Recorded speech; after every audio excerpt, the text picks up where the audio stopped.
everyone, it's Vicky here. Yesterday I showed you a book I'd been given as an early birthday present, and I have had a request to read from the book a few pages, and I'm going to read about 5 pages from this book.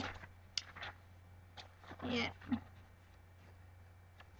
And I'm going to read about the sacred cycle.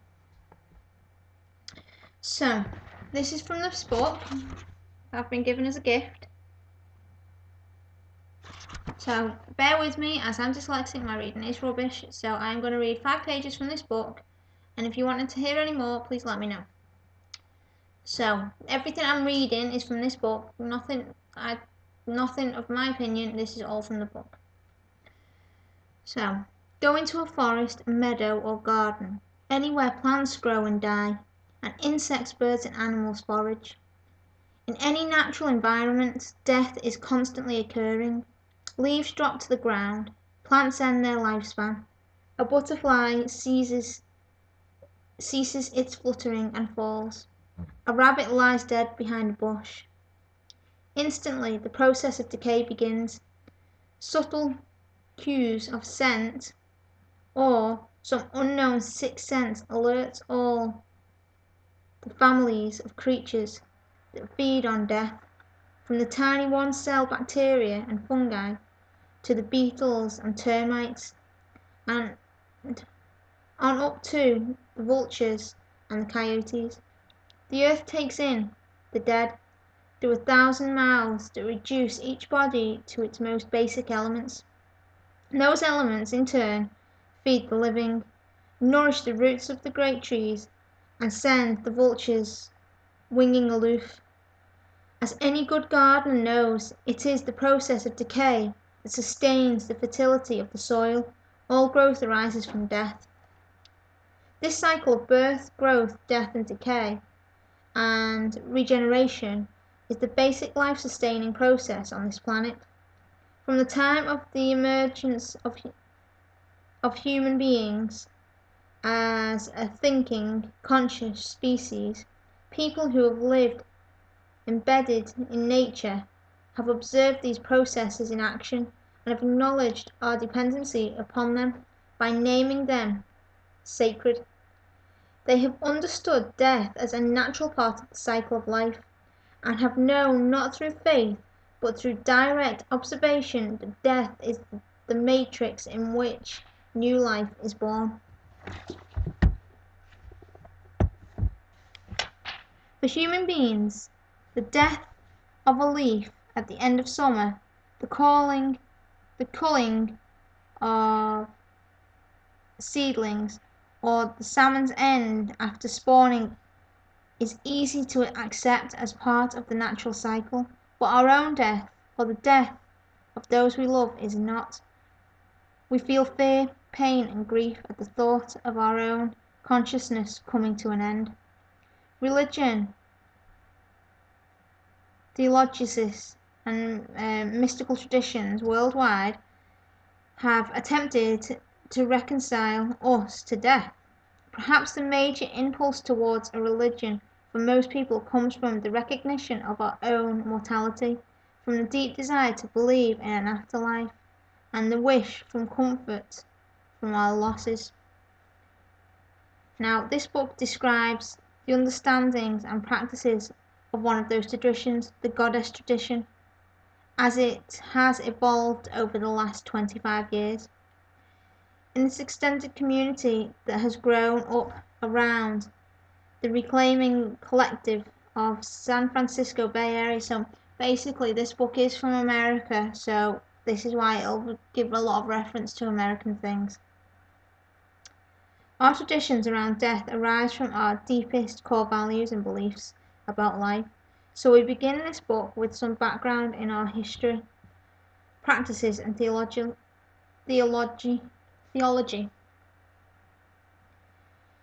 We cannot talk about death without delving into the mystical, entering the realm of spirits, voyaging through the other world, examining nature of the soul. But even confirmed skeptics and atheists can take comfort from the roots of our traditions. In the observed processes of nature, you do not have to believe in the cycle of birth, growth, death, and rebirth, or take it on faith as revealed truth, or accept it as dogma. You are not asked to accept truths mediated through someone else's experience, even the experience of a great teacher or mystic. You can simply walk out into a forest and observe the cycling process. Pagans, another name we use for ourselves, have preserved the understandings of death that can be helpful to pagan and non-pagans alike. Because our spirituality is rooted in the earth, we honour and embrace the natural cycles of birth and death. We are taught no distaste for bodily reality, no sense of corporal life as somehow unclean or of matter as inferior to spirit. Our worldview includes layers of reality that go beyond the visible and quantifiable, and we do believe our connection to those we love extends beyond death, but we have no desire to make our view a dogma. We offer our insights with respect for intellectual freedom and in the hope they can be helpful personally and collectively in our encounters with death.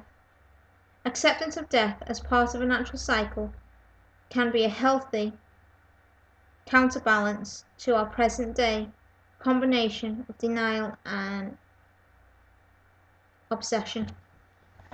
So apologies again for my reading because I can be quite bad sometimes. Modern Western culture hides death away in hospital rooms, isolating the dying.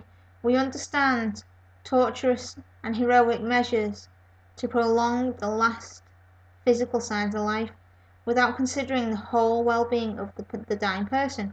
Although recent years have made us more conscious of the rights of the dying to refuse painful last-ditch intervention, heroic measures are still the norm. Helping the terminally ill to consciously end their lives is a crime, while denying health care to the living is seen as sound fiscal practice. At the same time, we fear and deny death. We are obsessed with violence. Who could begin to compile the body count from our movies and television shows? Daily we watch people stabbed, shot, blown up and burned, often at the hands of those who claim to love them, or vaporized by space aliens. The children who grow up watching these far fear that their schoolfellows are packing weapons in their backpacks. Our young men and even young women can be shipped off to fight electronic wars that seem like video games as long as the blood and stench and suffering are far away. A disconnection from the cycles of birth, death, decay and regeneration runs through every aspect of our society. We've forgotten the connection between decay and fertility.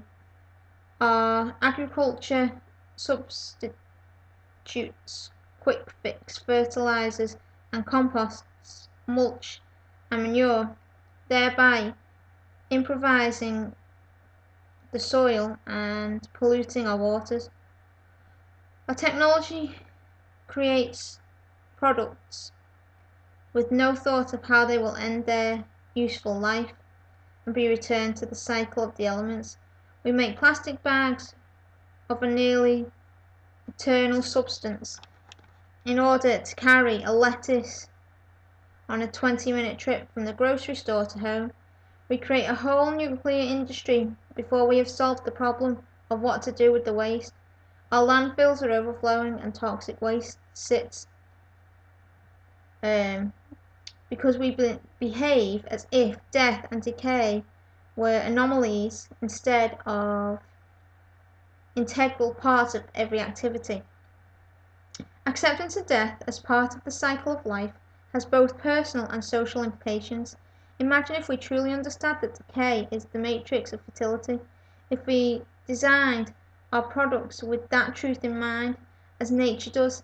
If everything was manufactured, were recyclable, or could, in its breakdown, feed something else, our landfills would empty and our true collective wealth would increase. Our cemeteries might become orchards. We might view our own aging with less fear and distaste, and greet death with sadness, certainly, but without terror.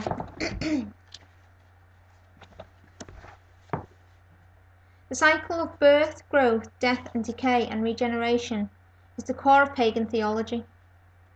From Thea, goddess, rather than Theos, God, pagan, a word that comes from the Latin root paganus, means country dweller. Pagans who lived close to the land held on to their ancestry understanding of life and death long after Christianity had seemingly converted all of Europe. Pagan has been used as a pejorative term for centuries, but today, throughout Americas and Europe, many people are proudly reclaiming the term, as we both reclaim the insights and understandings of our ancestors and adapt them to the new time. To pagans, as to indigenous cultures worldwide, nature is sacred. That is, from nature we draw our inspiration and teachings and our deepest sense of connection. Nature has an inherent value of suppressed human convenience or profit, and the balance of nature cannot be ethical sacrifice to human ends. Our goddesses and gods are immanent, embodied in the living processes of nature and human culture. Or perhaps we might more accurately say that our deities are themselves embodiments of complex interrelationships and cycles of nature, the natural world. Today, scientists such as James Lovelock propose what they call the Gaia hypothesis, the theory that Earth functions like a living, self-regulating organism. This theory is not news to pagans or to any other indigenous cultures on the planet. We see the Earth as a living being, and all life is interconnected. The networks of microscopic fungi that inhabit the roots of the great redwoods feed those giants. The great forests of the west coast curate the rains that fall inland. The pollution of a small stream in the Rockies eventually flows into the ocean and then circles the globe. To pagans, all life is imbued with consciousness, and all living beings are constantly communicating. The consciousness of a tree may be different from yours or mine. Indeed, unless it is a very large and old tree, it may be less the consciousness of the individual seedling oak, and more the consciousness of the oakness, a group or collective sense of being, but awareness, presence is still there. In a tree, even in a rock or mountain, when birds sing and dogs bark, we can hear their communication. Although trees communicate less perceptibly, perhaps chemically or energetically, certainly in ways that are harder to define, we can train our ears to hear and learn ways to speak back. Indeed, pagans know that conversation is not only possible, but necessary and desirable. We see human beings as part of nature, with our own tasks to perform and role to play in the balance. We need to talk to trees for our own health and connections and well-being, and trees likewise need and want to talk to us, just as they need to communicate with insects, birds, mycorrhizal fungi and soil bacteria.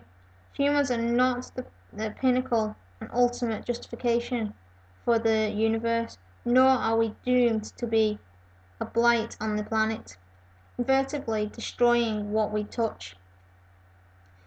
The terrible imbalances of present-day culture are an anomaly in the million-year human heritage, and we have both the capability and the moral responsibility to bring our way of life back into balance. Only by understanding the cycle of birth, growth, death and rebirth can the balance be achieved. Pagan spirituality is centered in community. While many of our practices further personalize growth and healing, our goals are centered not so much on individual salvation or enlightenment as on communal health and balance. Individuals need the love, support and challenge offered by a strong community in order to survive and thrive. We meet for ritual in small groups, circles and covens, the members of which develop intimate bonds and deep connections with each other. Today we also often gather in large groups for seasonal rituals or festivals. Our definition of community includes the animals, plants, rocks, trees and waters that surround us. The broader human community around the globe, those who have come before us and those who will come after us. Death does not sever community. We hope, and then it goes into about the book, which says, we hope this will help to strengthen and empower our communities. Let's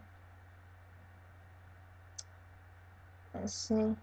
However, we define our theology and whatever images we use to clothe the sacred, we recognize that the ultimate heart of the world is mystery. The great powers of life and death can never be wholly known, defined or controlled. We can approach them with awe and wonder. We can increase our own knowledge and wisdom without limits, but we will never know all. Acknowledging the mystery lets us approach the world with wonder and humility, with caution to limit our errors, and with a sense of joy and libation. My reading is absolutely terrible. I hope you've enjoyed that. If you want me to do any more on this book, which is called The Pagan Book of Living and Dying, very interesting book so far. Hope you've enjoyed this. I know my reading is crap, so bless it be everybody.